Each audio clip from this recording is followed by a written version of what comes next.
My name is Lorraine Bennett, and at 76 years old, I thought I understood exactly how greed works. I thought greedy people were obvious. Loud, aggressive, transparent. I was wrong. The most dangerous greedy people smile while calling you family. My son's fiancée nearly convinced him I was too mentally unstable to manage my own finances, and she started planning my removal from my own home less than 2 months after getting engaged. Before I tell you how the woman my son wanted to marry secretly toured luxury care facilities behind my back, make sure you subscribe. Because this story taught me something painful. People who chase wealth rarely arrive looking cruel. They arrive looking helpful. My late husband Charles built one of the largest private insurance firms in Connecticut. But unlike many wealthy men, Charles hated public attention. We lived quietly. No yachts. No tabloids. No flashy parties. Our wealth sat mostly hidden inside investments and trusts. Charles used to say, "Real money whispers." When he died from complications after surgery, I inherited nearly $38 million. Most of it went into protected family trusts. My only son Ethan knew we were financially comfortable, but he had no idea how much. Charles wanted it that way. He believed children should build identity before inheriting security.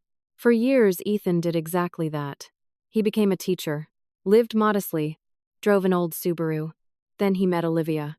Olivia was beautiful in a polished, intimidating kind of way. The type of woman who always looked expensive. Perfect nails, perfect hair, perfect smile. Too perfect. At first, she charmed everyone, including me. She brought flowers, remembered birthdays, asked thoughtful questions. But slowly, those questions became more specific. About trusts, investments, real estate, long-term care planning. One evening during dinner, Olivia casually asked, "So what happens to family assets if someone develops dementia?" The question came out of nowhere. I laughed awkwardly, but inside something tightened. Then came the subtle comments. "You shouldn't be living alone at your age. The staircase seems dangerous. Managing finances must be stressful, always wrapped in concern, never direct enough to criticize openly, but constant, very constant." Then Ethan started repeating her language. "Mom, maybe you should simplify things.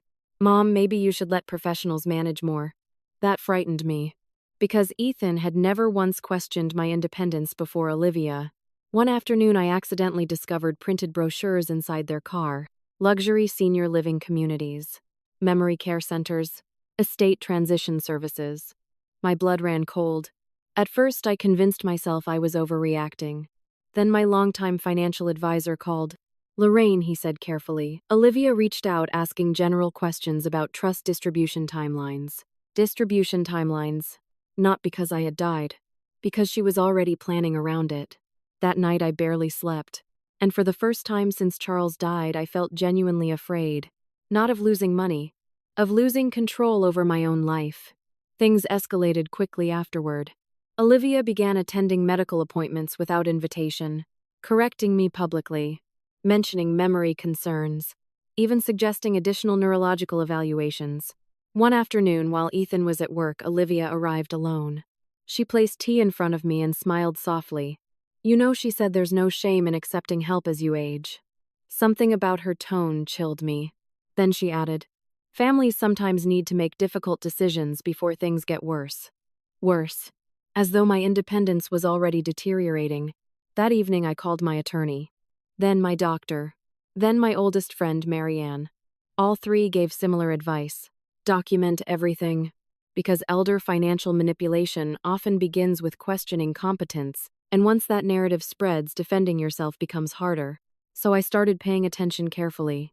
And what I discovered horrified me. Olivia had already toured 2 private care facilities. One administrator even confirmed she discussed future guardianship possibilities. Guardianship. For me. Without my knowledge. The final betrayal came during a family brunch. Olivia casually suggested Ethan begin participating more actively in trust management. Then she looked directly at me and said, "We all need to plan responsibly before health declines unexpectedly." I realized then that she genuinely believed she was smarter than me. That age automatically meant weakness. She underestimated something important. I learned business from Charles. And Charles trusted nobody blindly. The confrontation happened 2 weeks later in my attorney's office. Ethan looked confused. Olivia looked confident, until my attorney presented documentation, emails, facility inquiries, financial questions, guardianship discussions. The color drained from Ethan's face. You were planning to move my mother into care. Olivia immediately shifted into tears. I was trying to protect her. Protect. That word again. Manipulators always call control protection. Then came the moment Ethan finally understood. My attorney revealed Olivia had separately consulted estate attorneys regarding spousal access to future inheritance structures. Before marriage, before children, before even moving in together, silence filled the room. Then Ethan whispered, "You were planning my mother's decline before we even got married." Olivia's mask finally cracked. "You're all acting like money doesn't matter," she snapped. "There's enough here to change lives." And there it was.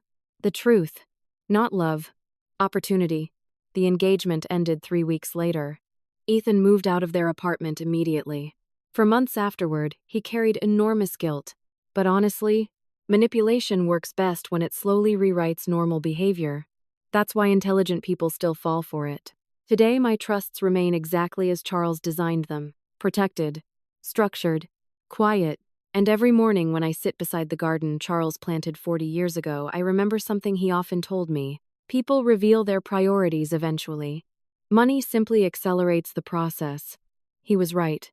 Have you ever realized someone cared more about your assets than your well-being? Tell me in the comments below. And if this story touched you, please like and subscribe.